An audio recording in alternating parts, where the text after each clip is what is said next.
কুল ইয়া ইবাদিয়াল্লাযীনা আসরাফু আলা আনফুসিহিম লা তাকনাতু মির রাহমাতিল্লাহ।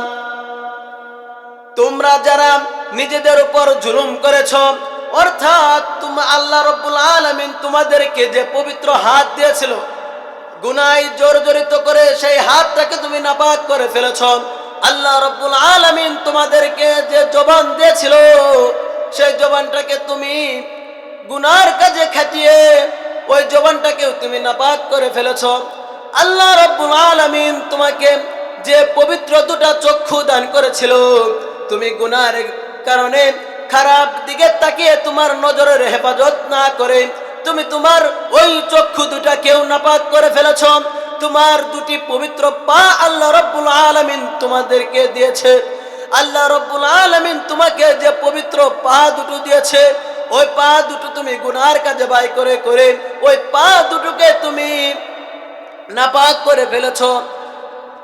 এমনি ভাবে গুনাহে যদি তোমার সমস্ত অঙ্গ প্রত্যঙ্গ যদি জর্জরিত হয়ে যায়, তবুও তুমি আল্লাহ রাব্বুল আলামিনের রহমত থেকে নিরাশ হও না। কেননা আল্লাহ রাব্বুল আলামিন বলেছেন, ইন্নাল্লাহা ইয়াগফিরুয যুনুবা জামিআ। ইন্নাল্লাহ, নিশ্চয় আল্লাহ, ইয়াগফিরুয যুনুবা জামিআ, তোমার সমস্ত গুনাহ আল্লাহ রাব্বুল আলামিন মাফ করবেন। যদিও তা জমিন থেকে আসমান পর্যন্ত হয়, ওই সাগরের ফেনা পরিমাণ হয়, তো আল্লাহ রাব্বুল আলামিন তোমার সমস্ত গুনাহগুলোকে মাফ করে দেবেন। আর এই গুনাহ মাফ করার জন্য অত্যন্ত সুবর্ণ সুযোগ হলো রমজান মাস। তো রাসূল সাল্লাল্লাহু আলাইহি ওয়াসাল্লাম হাদিসের মধ্যে বলেছেন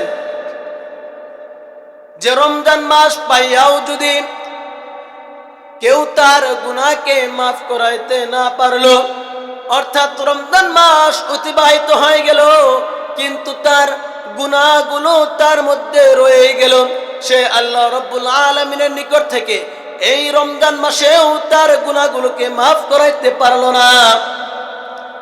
তো জিবরাইল আলাইহিস সালাতু ওয়াস সালাম বলেন, ওই ব্যক্তি ধ্বংস হোক। রাসূল সাল্লাল্লাহু আলাইহি ওয়াসাল্লাম জিবরাইল আলাইহিস সালাতু ওয়াস সালামের এই দুআর সাথে আমিন বলেছেন। দেখেন, ফেরেশতাদের মধ্যে অত্যন্ত মর্যাদা সম্পন্ন একজন ফেরেশতা আল্লাহ রাব্বুল আলামিনের নিকট এই দোয়া করেছেন। আর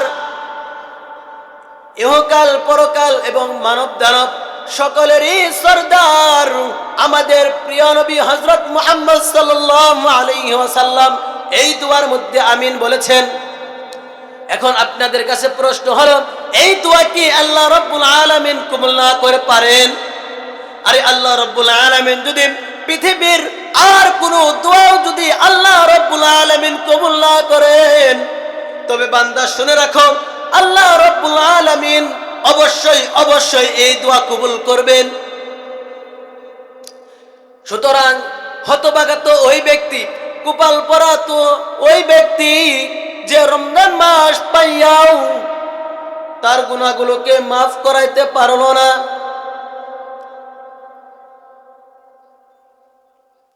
তো আল্লাহ রাব্বুল আলামিন আমাদেরকে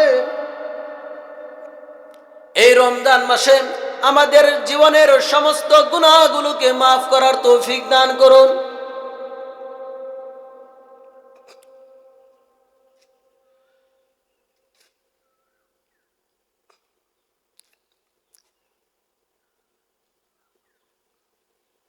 রমজান মাস এখন আমাদের মধ্যে অতিবাহিত হচ্ছে। আমার পরেও আরো অনেক বক্তা রয়েছে, তারা এই রমজান সম্পর্কে আপনাদের সামনে গুরুত্বপূর্ণ আলোচনা করবেন। তো আমি বাকি সকলেই রমজান বিষয়ে আলোচনা করবেন, এর জন্য আমি রমজানের বাহির থেকে গুরুত্বপূর্ণ কিছু আলোচনা করব। তো আল্লাহ রাব্বুল আলামিন আমাকে তৌফিক দান করুক যে আমি যে আয়াত তেলাওয়াত করেছি, যে আল্লাহ রাব্বুল আলামিন কোরআনের মধ্যে বলে দিয়েছেন, আফামান ইলকা ফিন النار خير أم من يأتي آمنا يوم القيامة اعملوا ما شئتم إنه بما تعملون بصير আল্লাহ রাব্বুল আলামিন বলেন আফামান ইউলকা ফিন নারি খায়রুন আম্মা ইয়াতি আমিনা ইয়াউমাল কিয়ামা, যাকে ওই জাহান্নামের মধ্যে নিক্ষেপ করে দেওয়া হবে সে কি উত্তম, নাকি কিয়ামতের দিন যাকে নিরাপদে উপস্থিত করা হবে সে উত্তম? বান্দাদের কাছে আল্লাহ রাব্বুল আলামিন এই প্রশ্ন ছুড়ে দিয়েছেন যে আল্লাহ রাব্বুল আলামিন বলেন যাকে কিয়ামতের দিন যাকে জাহান্নামের মধ্যে নিক্ষেপ করা হবে ওই ব্যক্তি কি উত্তম, নাকি যাকে ওই ভয়াবহ কিয়ামতের দিন যাকে নিরাপদে উপস্থিত করা হবে সে উত্তম? বান্দাদের কাছে আল্লাহ প্রশ্ন করেছেন কে উত্তম। শুধু প্রশ্ন করে আল্লাহ রাব্বুল আলামিন থামেননি। আল্লাহ রাব্বুল আলামিন এরপরে বলে দিয়েছেন ই'মালু মা শি'তুম, এখন তোমাদের যেটা ভালো লাগে তোমরা সেটাই করো। তোমাদের কাছে যদি মনে হয় যে না যাদেরকে জাহান্নামে নিক্ষেপ করা হবে সে উত্তম, তাহলে তুমি জাহান্নামের কাজ করো, এই স্বাধীনতা আল্লাহ তোমাকে দিয়ে দিয়েছেন। আর যদি তুমি মনে করো যে ওই ভয়াবহ দিনে যে আল্লাহ রাব্বুল আলামিন যাকে নিরাপদে উপস্থিত করবেন সে উত্তম, তাহলে ই'মালু মা শি'তুম, তাহলে তুমি সেই কাজই করো যে কাজ করলে তোমাকে কিয়ামতের দিন নিরাপদে উপস্থিত করা হবে। এরপরে আল্লাহ রাব্বুল আলামিন আরো বলেন তোমরা যে জাহান্নামে নিক্ষেপ করাকে উত্তম মনে করে খারাপ কাজ করবে, কিংবা কিয়ামতের দিন নিরাপদে উপস্থিত হওয়ার এটা উত্তম মনে করে ইবাদত বন্দেগী করবে, যে যাই করো না কেন বান্দা ইন্নাহু বিমা তা'মালুনা বাসীর, তোমরা যা কিছু করবে আমি আল্লাহ দেখি তোমাদেরকে। তোমরা যদি ওই জাহান্নামে নিক্ষেপ করা ব্যক্তিকে উত্তম মনে করে ওই জাহান্নামের কাজ করো তবু আমি আল্লাহ তোমাদেরকে দেখি। তোমরা যদি ওই কিয়ামতের দিন ওই ভয়াবহ দিন নিরাপদে উপস্থিত হওয়াকে উত্তম মনে করে ভালো কাজ করো, ইবাদত বন্দেগী করো, আমার হুকুম আহকাম মানো, আমি আল্লাহ রাব্বুল আলামিন তাও দেখি। তো আল্লাহ রাব্বুল আলামিন আমাদেরকে যে প্রশ্ন করেছেন সেই প্রশ্নটা এটার উত্তর দেওয়ার আগে আমি সংক্ষিপ্ত আকারে কিছু গুরুত্বপূর্ণ কথা বলবো। কথাগুলো অত্যন্ত মনোযোগ দিয়ে শুনবেন, তাহলে ওই প্রশ্নটা আমাদের জন্য বোঝা সহজ হবে। আল্লাহ রাব্বুল আলামিন দেখেন পৃথিবীর মধ্যে এমন অসংখ্য লোক আছে যাদের একটি হাত নাই, তবুও তারা জীবিত চলাফেরা করছে, সংসার করছে, দুনিয়াবি করছে, যাবতীয় সকল কাজ তারা করছে। পৃথিবীতে এমনও লোক আছে যার দুটি হাত নেই, তবুও সে পৃথিবীতে চলাফেরা করছে, দুনিয়াবি কাজ তারা করছে। পৃথিবীতে এমনও লোক আছে যার দুটি হাত, দুটি পা, চারটির কোনোটি নেই, তবুও সে জীবিত, সে দুনিয়াবি করে খাচ্ছে, দুনিয়ায় সে বেঁচে আছে। কিন্তু পৃথিবীতে এমন লোক নাই যে তার মাথা নাই তবুও সে জীবিত। এর দ্বারা আমরা বুঝতে পারলাম যে আল্লাহ রাব্বুল আলামিন আমাদেরকে যে অঙ্গ প্রত্যঙ্গগুলো দিয়েছেন এর মধ্যে মাথাটা হলো অত্যন্ত গুরুত্ব বা অত্যন্ত দামি একটা জিনিস অঙ্গ প্রত্যঙ্গের মধ্যে। দেখেন এই মাথার মধ্যেও আরো অত্যন্ত গুরুত্বপূর্ণ অঙ্গ প্রত্যঙ্গগুলো রয়েছে। যেমন আপনি দেখেন মাথার মধ্যে একটি অঙ্গ হলো মুখ। তো পৃথিবীতে এমনও লোক আছে যে বুবা, কথা বলতে পারে না, তবুও তার দুনিয়া গাড়ি বাড়ি নারীর প্রতি লোভ আছে। আর পৃথিবীতে এমন লোক আছে যে অন্ধ, চোখে দেখে না, তবুও গাড়ি বাড়ি নারীর প্রতি তার লোভ আছে। সে দুনিয়ার জন্য পাগল, গাড়ি বাড়ি নারীর জন্য সে পাগল। এমন অসংখ্য লোক আছে। আর পৃথিবীতে তো এমন লোক আছে যে কানে শুনে না, বধির, তবুও তার নারী বাড়ি গাড়ির প্রতি লোভ আছে। কিন্তু পৃথিবীতে এমন লোক নাই যার মস্তিষ্ক অর্থাৎ আকলটা নষ্ট হয়ে গেছে। এমন ব্যক্তি নারী বাড়ি গাড়ির প্রতি লোভ আছে এমন কোন ব্যক্তি নেই। আরে যার আকলটা নষ্ট হয়ে গেছে তাকে তো আমরা মজনুন বলি, পাগল বলি। একটি পাগলের যদি 10 তলা বিল্ডিং থাকে, তাকে যদি দামি দামি জামা কাপড় পরিয়ে দেওয়া হয় কিংবা বিশ্বের সমস্ত সুন্দরী নারীর সাথেও তার বিবাহ করে দেওয়া হয়, তবুও সে তার ওই 10 তলা বাড়ি গাড়িতে ফেলে তার সেই দামি দামি পোশাক সে ছেড়ে দিয়ে, তার ওই সুন্দরী রমণী স্ত্রীকে সে ছেড়ে দিয়ে রাস্তাঘাটে চলাফেরা করে, ঠিক কিনা? কেননা তার আকলটা নষ্ট হয়ে গেছে। সুতরাং আমরা বুঝতে পারলাম মানুষের অঙ্গ প্রত্যঙ্গের মধ্যে এই আকলটা হলো অত্যন্ত দামি একটা জিনিস, অত্যন্ত দামি একটি অঙ্গ। এই মস্তিষ্ক পরীক্ষা করার জন্যই আল্লাহ রাব্বুল আলামিন আমাদেরকে প্রশ্ন করেছেন, আফামান ইউলকা ফিন-নারি খায়রুন আম্মান ইয়াতি আমিনান ইয়াওমাল কিয়ামাহ ই'মালু মা শি'তুম ইন্নাহু বিমা তা'মালুনা বাসীর। সুতরাং আমরা কি বুঝলাম? মানুষের অঙ্গ প্রত্যঙ্গের মধ্যে সব থেকে দামি যে জিনিসটা হলো, সেই জিনিসটা হলো মানুষের আকল। এখন আমাদের সমস্ত দামি জিনিসটাকে যদি আমরা সঠিক জায়গায় ব্যয় না করে যদি বেঠিক জায়গায় ব্যয় করি,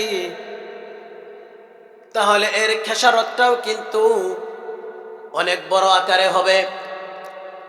যেমনি ভাবে গ্রামের ভাষায় প্রচলিত একটি কথা আছে, মানুষ বলে ভাত পচলে খাওয়া যায় কিন্তু পোলাও বা বিরিয়ানি পচলে খাওয়া যায় না। তেমনি ভাবে মানুষের অঙ্গ প্রত্যঙ্গের থেকে অন্য অন্য জিনিস থেকে আকলটা হলো অত্যন্ত দামি জিনিস।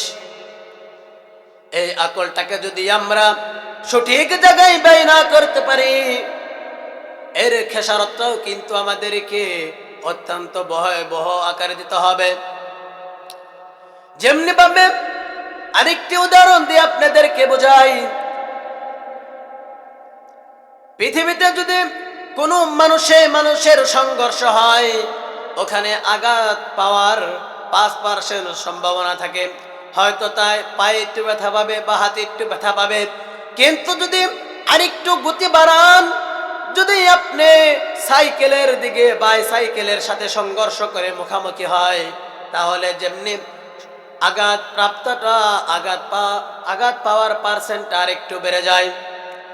এমনি ভাবে যদি আরেকটু গতিশীল বাইসাইকেল হয়, অর্থাৎ মোটর সাইকেল, যদি মোটর সাইকেলে সংঘর্ষ হয় তাহলে ক্ষতির পার্সেন্টটা আরেকটু বেশি হয়ে যায়।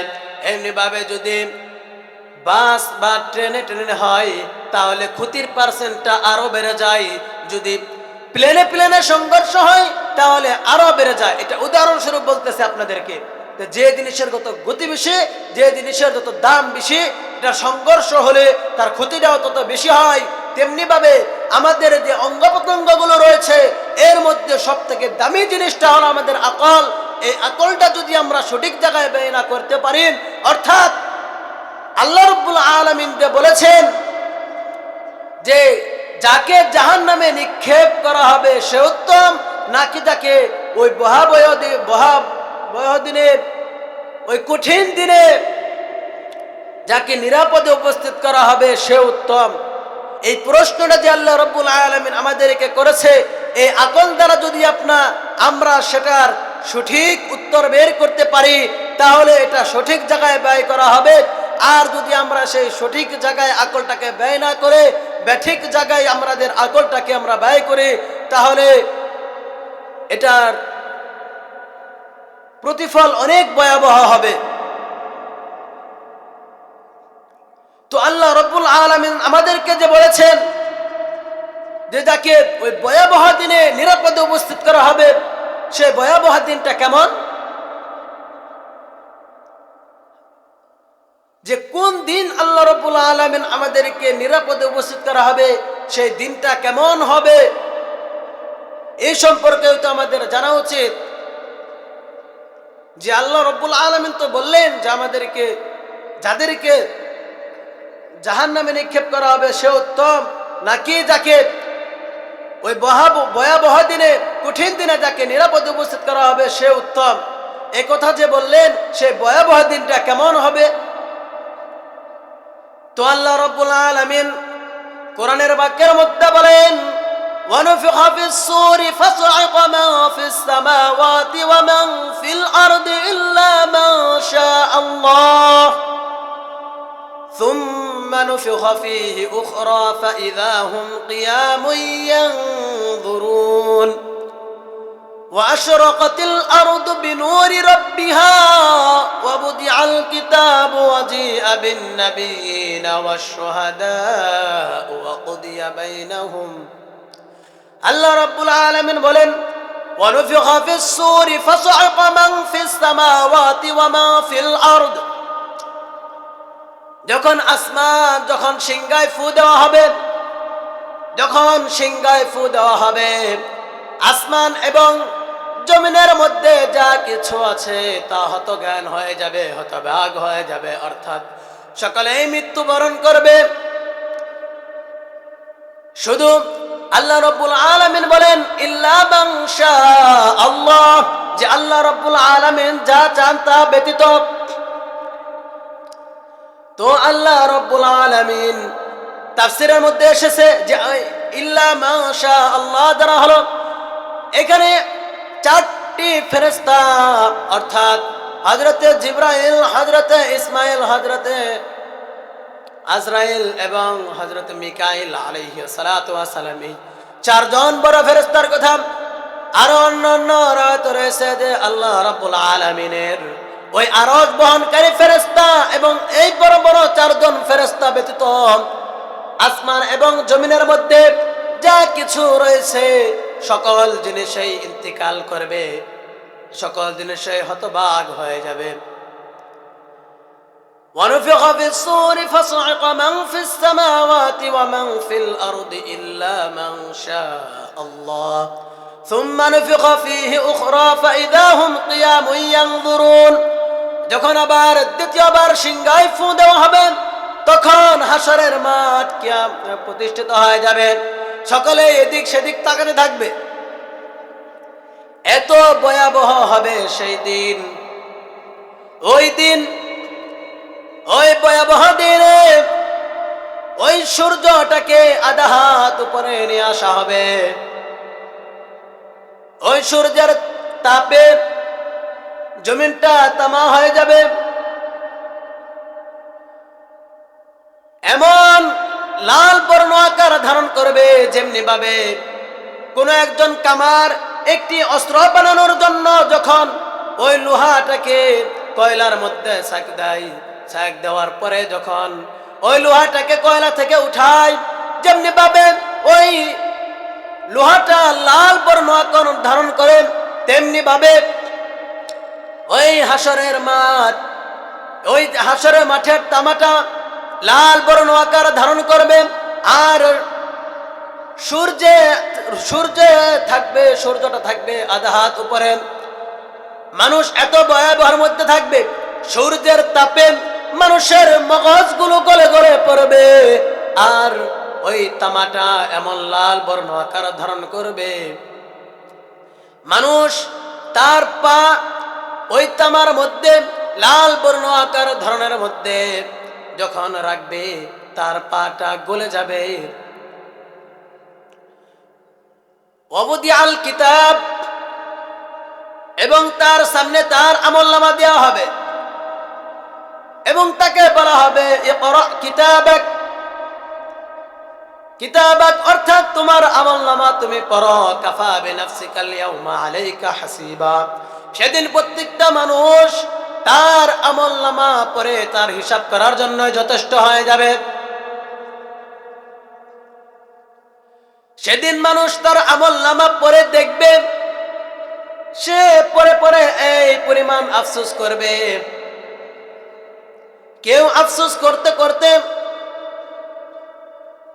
তার হাতটা কবজি পর্যন্ত কামড়িয়ে খেয়ে ফেলবে, আবার কেউ কেউ কবজি পর্যন্ত কোনই পর্যন্ত এমনি ভাবে বাহু পর্যন্ত খেয়ে ফেলবে, আফসোস করবে।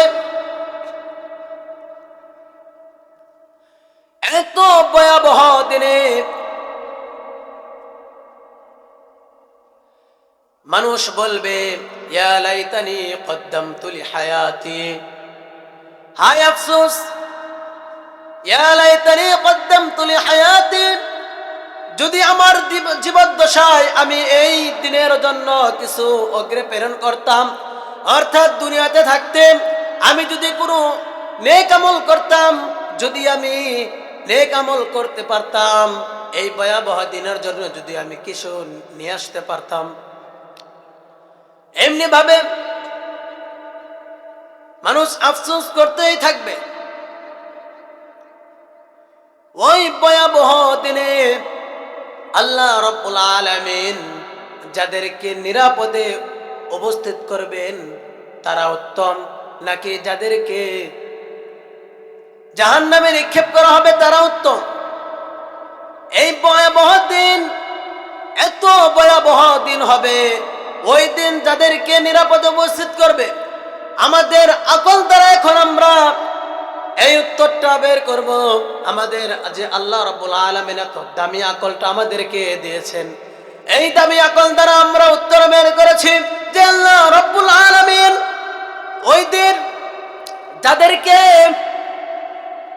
ওই ভয়াবহ দিনে নিরাপদে উপস্থিত করবেন তারাই উত্তম। এখন আল্লাহ রাব্বুল আলামিন কাদেরকে সেই ভয়াবহ দিনে নিরাপদে উপস্থিত করবেন, আমরা যদি শুধু প্রশ্নের উত্তরটা নিয়ে বসে থাকি যে আল্লাহ রাব্বুল আলামিন ওই ভয়াবহ দিনে যাদেরকে নিরাপদে উপস্থিত করবে তারাই উত্তম, এই কথা বলে যদি আমরা বসে থাকি তাহলে তো কাজ হবে না। তাহলে তো আল্লাহ রাব্বুল আলামিন আমাদেরকে সেই ভয়াবহ দিনে, ওই ভয়াবহ দিনে নিরাপদে আমাদেরকে উপস্থিত করবেন না। আমাদেরকে তার হুকুম আহকাম মানতে হবে, যেভাবে আমাদেরকে চলতে বলে চলতে হবে, সে যা আদেশ করেছে তা মানতে হবে, সে যা নিষেধ করেছে তা আমাদেরকে বর্জন করতে হবে। সুতরাং কেউ যদি শুধু এটা নিয়ে বসে থাকে, কেউ যদি শুধু এটা নিয়েই বসে থাকে যে কিয়ামতের দিন যাদেরকে নিরাপদে উপস্থিত করা হবে তারাই উত্তম, কিন্তু দুনিয়ার মধ্যে আখিরাতের জন্য কিছু অগ্রে পাঠালো না, আল্লাহ রাব্বুল আলামিনের হুকুমগুলো সে মানলো না, সে নামাজ রোজা হজ যাকাত কিছুই আদায় করলো না, আল্লাহ রাব্বুল আলামিন যা নিষেধ করেছে তা বেশি বেশি করলো, অর্থাৎ সে আল্লাহ রাব্বুল আলামিনের নাফরমানি করলো, তবে এটা তো ওই ব্যক্তির মতো হয়ে গেল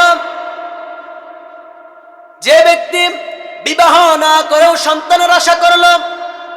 এটা যেমনি ভাবে তার জন্য বোকামি, অমনি ভাবে আল্লাহ রাব্বুল আলামিনের হুকুম আহকাম মানে না। আল্লাহ তাআলা যা কিছু নিষেধ করেছেন ওই সকল কাজগুলো বেশি বেশি করে, আবার সে হাসরের দিনে নিরাপদে উপস্থিত হতে চায়, যে আল্লাহ রাব্বুল আলামিন সে এটা চায় যেন আল্লাহ রাব্বুল আলামিন তাকে ওই হাসরের দিন নিরাপদে উপস্থিত করে, সে এটাই চায়। কিন্তু এটা তার জন্য বোকামি।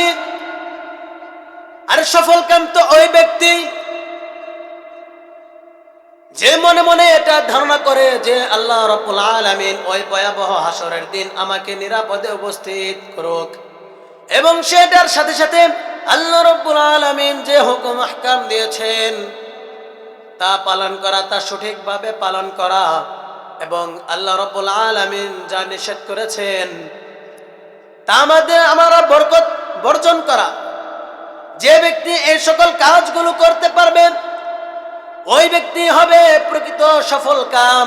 আর ওই ব্যক্তিকে আল্লাহ রাব্বুল আলামিন ওই কিয়ামতের ভয়াবহ দিনে আল্লাহ রাব্বুল আলামিন তাকে নিরাপদে উপস্থিত করবেন।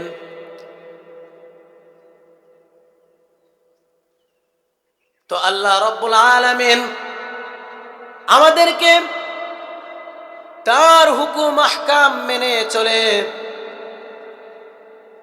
আমরা যেন আল্লাহ রাব্বুল আলামিন আমাদেরকে যা কিছু আদেশ করেছেন তা মানতে পারি, তা করতে পারি। আল্লাহ রাব্বুল আলামিন যা নিষেধ করেছেন তা আমরা ছেড়ে দিতে পারি, তা বর্জন করতে পারি, এবং ওই হাসরের দিন, ওই ভয়াবহ দিন আল্লাহ রাব্বুল আলামিন যেন আমাদেরকে নিরাপদে উপস্থিত করেন। সকলে বলি আমিন। ওয়া আখির দাওয়ানা আলহামদুলিল্লাহি রাব্বিল আলামিন।